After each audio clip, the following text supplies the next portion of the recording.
On today's episode of Locked On 76ers, we welcome you back from the weekend and we dive into Kevin Durant. Once again, new information. What does it mean as far as the 76ers go? We'll check into it all next right here, Locked On 76ers.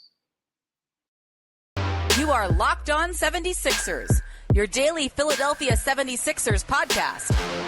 Part of the Locked On Podcast Network, your team every day.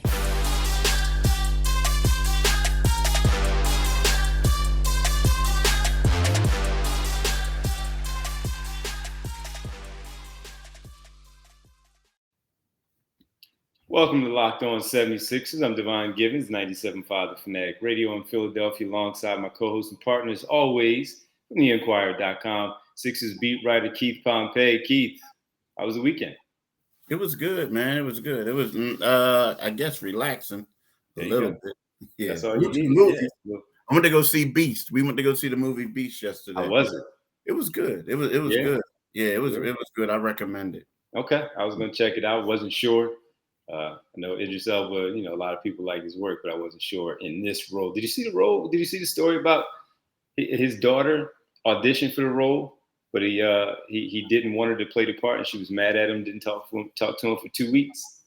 I didn't see that. You didn't see that? Yeah. Yeah, well, maybe it's good because I wonder which role it was, because it was funny because as we was leaving the movie theater, I was reminded that the oldest daughter in the movie was annoying. Like, she was just getting on your nerves. Like, you know how it is, like, you see a horror flick and like, girl, don't walk down that room. What are you doing? What are you doing? Looking like, girl, get your butt back in the car. What are you doing? What are you doing? So maybe he didn't want people to come down on his old. Yeah, I didn't read the entire story. I just saw the headline and all that and the quote. She didn't talk to him for 2 weeks. So, but glad you got to see it. She wasn't in it, but I'm glad you got to see it. Thank you, everybody, for making Locked On 76ers your first listen every day. And remember, Locked On 76ers is free and available on all platforms, including YouTube, right here at Locked On 76ers. I'm sure she'll have other roles that she will land. This just wasn't the one for her. She'll be good. She'll be great. Yeah. Well, listen, man, there's not much going on, of course, as we get ready for the start of training camp. And we wanted to switch it up a little bit today and touch on, we always talked about Locked On NBA and them, where, you talk about everything that they do around the league. But we wanted to kind of go around the league because the Kevin Durant story is still dominating. When you think it's going away, even though a deal has yet to be done, pops right back in with the new update. Sham Charania of The Athletic and Stadium out with some new information, where a few weeks ago it was about the Sixers, Keith, where they were the ones with the Boston Celtics that were really hot and heavy on the trail for Kevin Durant. And in this particular case now, it's about a Western Conference team, a surprise Western Conference team, and a surprise Eastern Conference team, really. But not that surprising because, as we've talked about, it's Kevin Durant. Yeah, and be honest with you, I don't think it's surprising at all. I mean, here's the thing. I remember once when I first got on the beat and I was talking to an executive, and he told me that whenever there's a top-notch player who becomes available, if you don't make that call to inquire about what that guy, what the team is willing to give up for that guy, then you might not be that executive longer. I mean, for long. He says it's just everyone makes that call. So once Kevin Durant became available, every other team in the league called the Brooklyn Nets to see what it take. You do that. You make that phone call. First of all, you make sure you say, hey, is this true? And then if not, what will it, and if so, what will it take? So, it's not surprising. I mean, the crazy thing is, like, one of the teams that came up, the Milwaukee Bucks, the Memphis Grizzlies. Now, you look at the Memphis Grizzlies and you say to yourself, okay, you got a young core. Maybe you may want to speed the process up a little bit, right? There's that. But when it comes down to the Milwaukee Bucks making that call, again, I said everyone has to make that call. But for them to move forward with it, it makes no sense. And the one thing that we got to be, because you already got a core group, so you're going to give up Chris Middleton and some other guys, or possibly Chris Middleton and Drew Holiday to make that work? Nah, I mean, I wouldn't. Yeah, And I then don't think they would give up both. nah, Yeah. come on now. But see, a lot of times we got to understand something. The word that's coming out is that the Brooklyn Nets don't want to trade him. They don't want to trade him. So they're asking for too much for him. Or sometimes stuff gets leaked out saying that teams are doing that, maybe via an agent, maybe someone else, because they want to keep the market going. But, it's not surprising to me that a lot of teams are acquiring about him because, like I said it beforehand, that you have to at least see if it's real.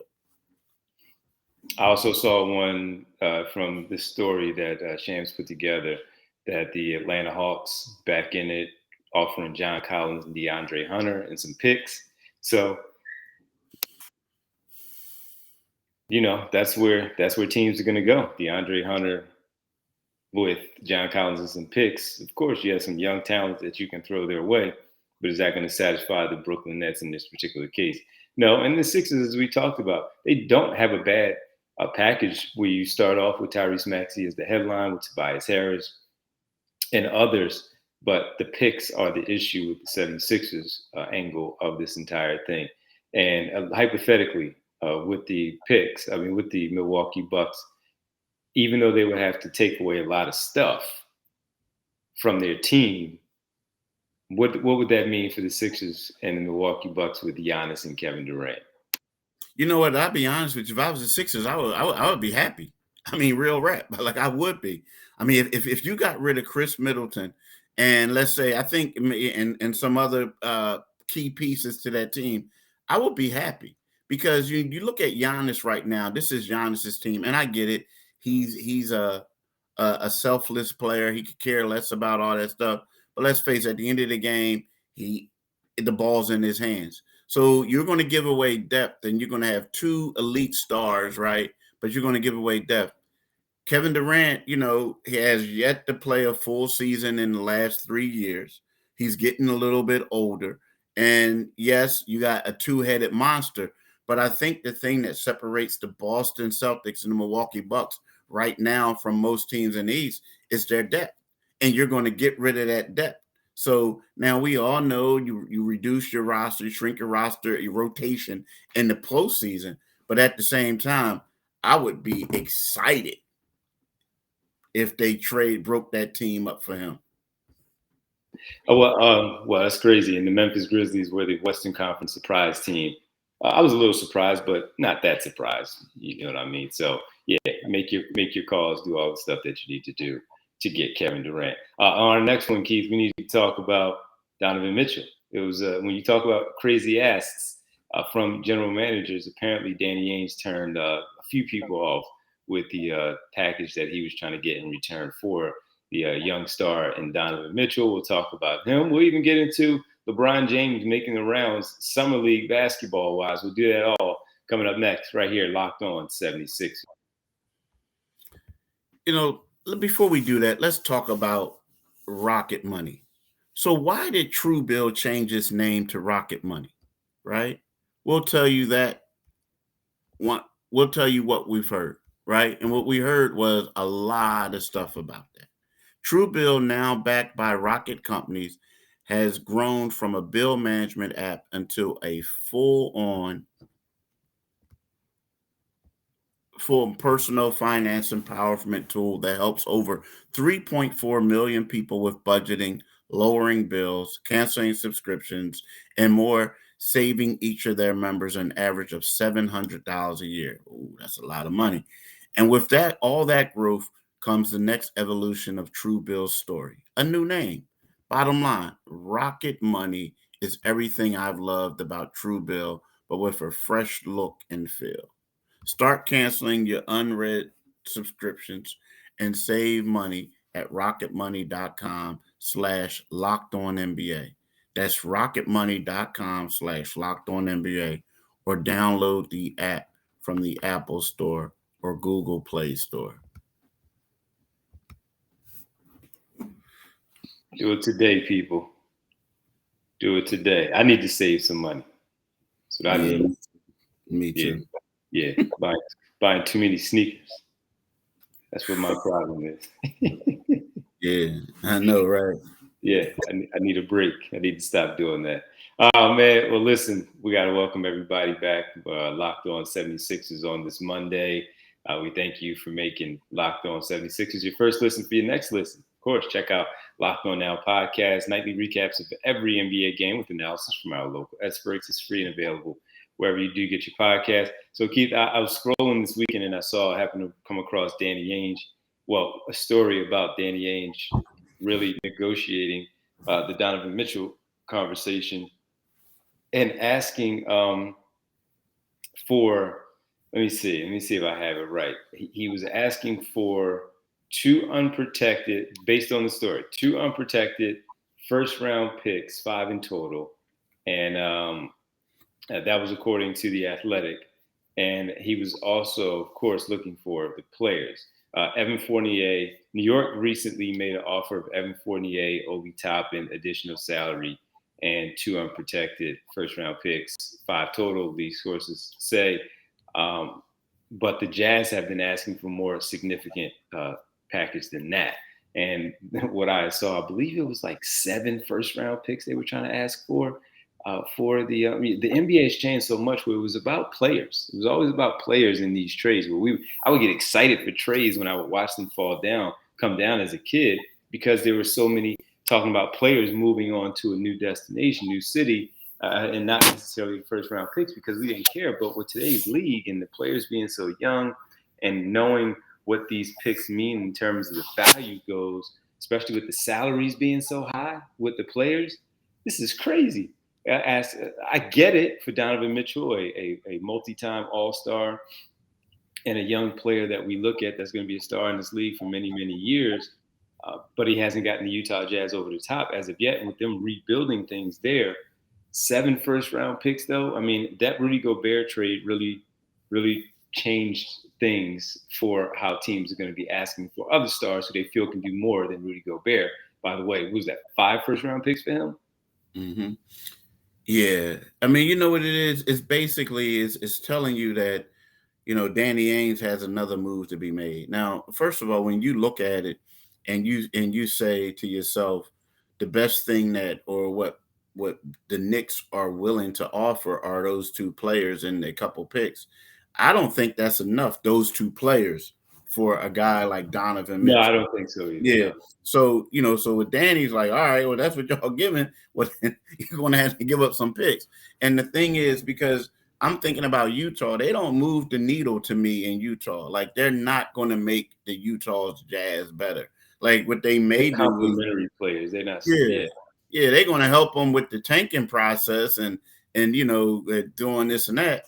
But it's the Utah. When you look at Utah, like, basically, he knows that in order for him to like do what the Sixers did and try to get a Joel Embiid or whatever, you're going to have a lot of draft picks and possibly use them. But also, in order for you to get like an A-list type of player who may say, hey, I want to be out like Kevin Durant or something like that, you're going to have some draft picks to give to a team, for that. Because then what that team is essentially doing is, okay, well, we're going to go in rebuilding mode because we're going to give you our disgruntled A-list guy because we're going in rebuilding mode and take it. So whenever I hear of Danny Ainge doing what he's doing, that's just telling me that he's thinking down the road and another move is going to be made. I mean, look at this team. This team they got one national TV game. Yes. One. Yeah. One. When I was looking at that list, and look, I knew that they would drop down a bit because of where the rebuild was going to go. Rudy Gobert was already out. And we all believe at some point that Donovan Mitchell will be traded. So that's fine. But I was like, wow, one? They're down there with against the Knicks. They hoping that they make a trade. That's what it is. Right. They're down there with the Orlando Magic, the Detroit Pistons, and all those teams that are just required to have one nationally televised game. And I was really surprised that the Utah Jazz only had one. I thought maybe they would do like 5 in the event that he was still there, Donovan Mitchell, for at least the first half of the season, something along those lines. They catch they catch, a little wave of winning and go from there. But one nationally televised game, oh man, how would they have fallen? They're definitely in rebuild mode, and they're going to be starting from the bottom. 7 picks Danny Ainge asked for Donovan Mitchell. I don't think he gets that many, especially based on the team and whatever the return as far as a player goes. So if it is RJ Barrett in the deal, then maybe that will stop them from doing that. Plus, they have to pay RJ Barrett if they were to trade for him and all. So yeah, interesting. Going to keep watching for that. If I had to ask you right now, you already said Kevin Durant, you think he'll be there, start a training camp. Do you believe Donovan Mitchell will also be there, start a training camp? Man, maybe to start a training camp, maybe, but I do believe that. I kind of expect the Knicks to get him if they have enough. I mean, but they just gotta it's up to them to say like how much do we want them? Because if you start adding some better players into the mix, then maybe you can get it right. You can get it done. But apparently, RJ Barrett is a guy, but it's a lot of unknown to him. So why would a team really trade for him at this particular time with the unknown? You know what I'm saying? Mm-hmm. So, mm-hmm. I don't know. It's crazy. Crazy. I do think right now Donovan Mitchell will be a part of the Utah Jazz to start training camp. Yes, yeah. I don't know, and we'll see about RJ Barrett and all of that. But yeah, right now I think that. And then I even saw something where real fast that Danny Ainge was really hot on the trails of Quentin Grimes versus one of the more popular players that were on the New York Knicks, and he wanted him included in the deal where the Knicks were steadfast on saying no. They did not want to give up Quentin Grimes in any deal. So a lot of negotiation, a lot of back and forth between the two teams. And in the end, we'll see what happens during the season. But as far as the start of training camp, I think both players, Kevin Durant and Donovan Mitchell, will both be with their respective clubs. And finally, Keith, we need to talk about LeBron James making another visit, Pro-Am, Summer League. He's doing so out west, Seattle. Man, a lot of people out there camping out. We'll discuss it next right here, Locked On 76ers. Yeah. Welcome back, Locked On 76ers. Keith Pompey, Devon Gibbons here with you on a Monday. And we look forward to talking to you a few more times this week as August is almost rounding out, huh? We're already in the August 20 stage. We're in August right now, August 22nd. And before you know it, football season will be underway in September. And then at the end of September, we'll be getting ready for media day and training camp and all. So, but listen, man, seeing the video, I saw a guy camping out for the crossover, J crossover, I believe it's called. Jamal Crawford has been doing the Pro-Am Summer League since he was in the league for many, many years. And a lot of players go visit, from Kobe Bryant, LeBron James in the past, and so many other players that have gone out there and visited. A lot of Seattle players come out of there. As we know, Isaiah Thomas, DeJounte Murray, more recently, Paolo Banchero from Duke. He's the number 1 overall pick for the Orlando Magic. They had a little bit of beef, Murray and Paolo Banchero, which was all weird. And now LeBron James comes out there, man. It was a guy camping out. I saw him, and he was the first one. He had a tent outside of the arena. The name of the arena escapes me, but Jamal Crawford has done a fantastic job. And the guy was camping out. And then when you saw the next video I saw, they were wrapped around the building out there the next day, the day before, for a chance to see LeBron James play. Yeah. The university that you're talking about is Seattle Pacific. It's like a real small arena. Jamal caught a lot of flack because of that, because, it was early in the game, and the guy, Chet Holmgren, the floor was slippery. And first of all, there were some people, there was, like you said, the guy camping out. I hope he got in, because there were a lot of people. Did you hear what, like, a lot of people were saying? A lot of people were upset, and they're upset with Jamal because people been camping out for, like you said, forever, and to get in. And what happened is they were letting people in allegedly from the side and back doors who were friends and family who weren't in the line. So only about 150, if that, I'm just what I'm reading, got in. So people were upset. from And the main entrance. yeah, from only the people who were camping out. So Jamal's catching a lot of flack in Seattle right now.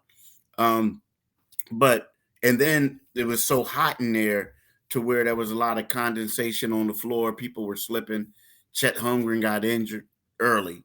And then Marshawn Beauchamp goes up for a layup, and then he gets injured.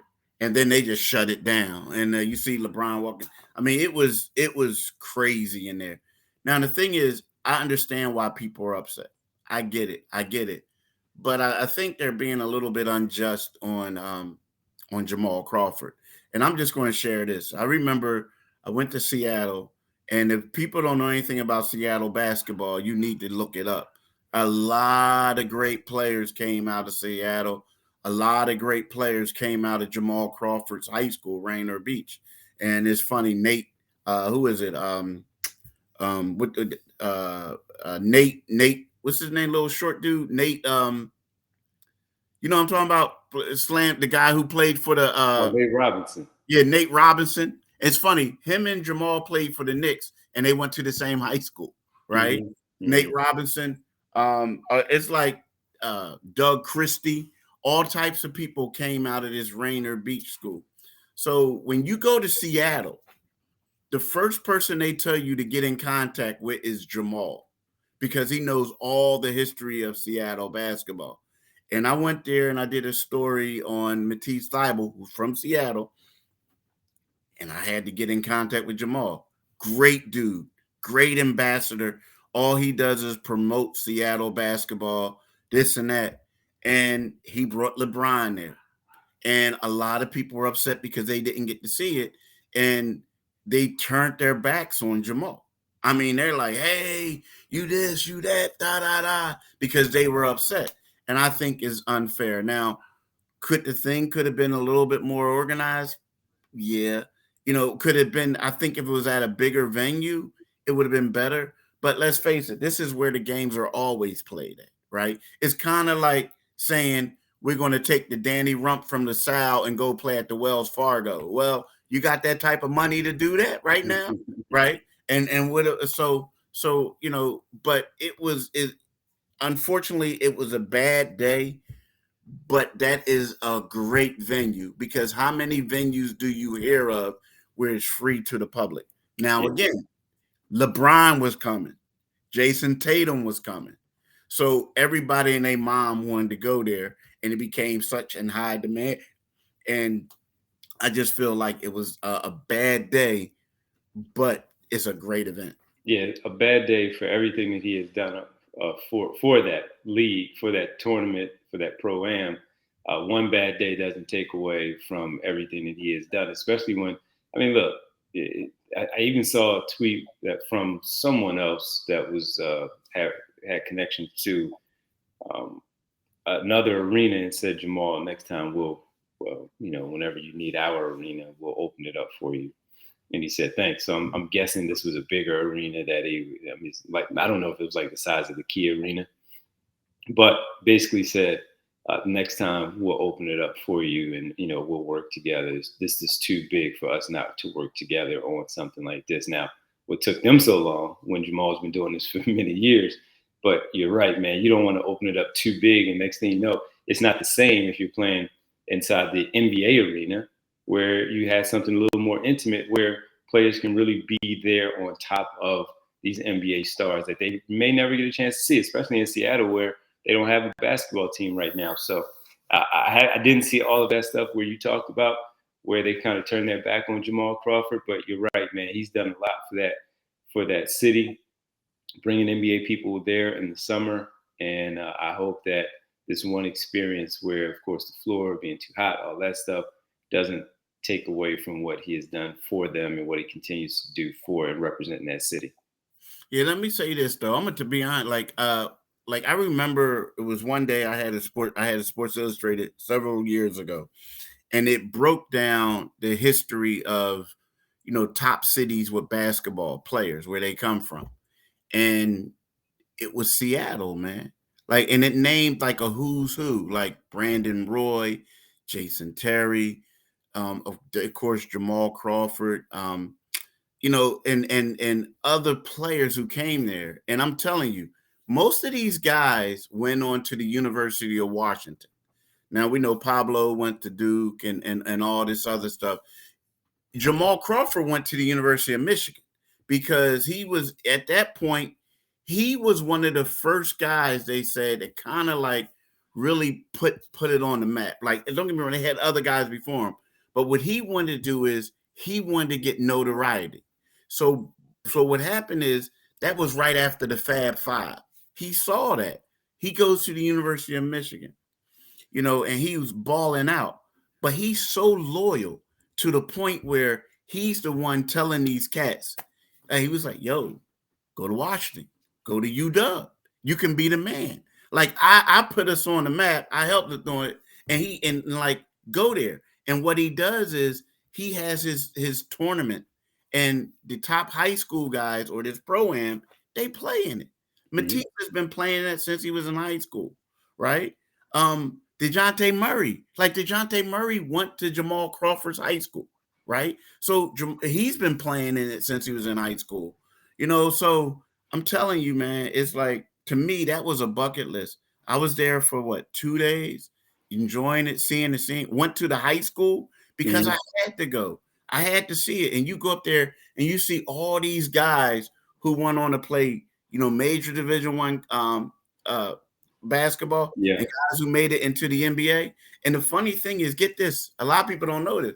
The assistant coach there is from Philly, a Philly dude. So we were like cracking up and joking. But I'm telling you, man, like, I didn't, I understand people were upset, but I was like looking at the comments, on Twitter, and I was like, come on, man, why y'all going to do Jamal like this?